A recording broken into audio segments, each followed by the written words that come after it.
Hello, I'm Jamila Butler for my I Believe speech, and I put it about how drawing portraiture and just yourself in general can really increase your self-confidence.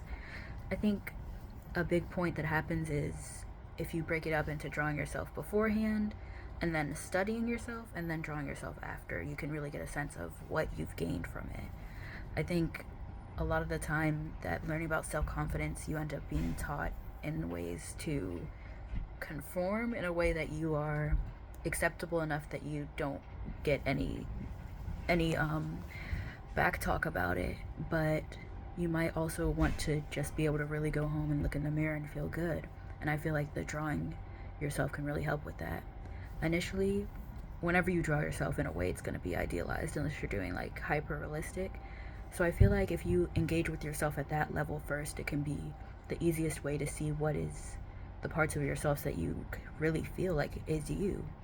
When you're depicting yourself, even idealized, if you see something that keeps coming up, like if you have a mole that you're always drawing, or you always draw your hips the same way, your hair the same way, it can show you that there's a point of you that either you think looks good or you think is inseparable from the idea of who you are when you look at yourself. And that's being able to point out a point where you're like, I love that part of me is really important. And then next you can study your body and do full studies, doing your breakdown of your anatomy and stuff like that. And this can help you have a more technical look at your body. You can, in the way of not just, I love how this looks, you can be like breaking down, this is where my organs are. This skin is protecting me. All of these roles have a place, and everything like is a part of the working machine of the body, as well as seeing yourself depicted in the way that you depict people that you respect and care about. I think it can be really important to the overall process of increasing your self-esteem.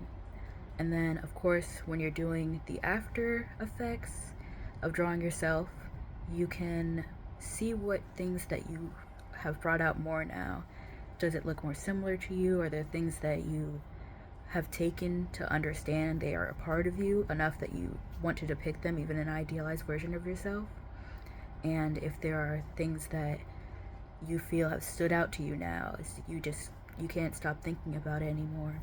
I think that engaging with yourself on such a technical level and on such a critical level can be really intimidating, but it can be a really important process in figuring out what parts of you you can hold dear and really care about.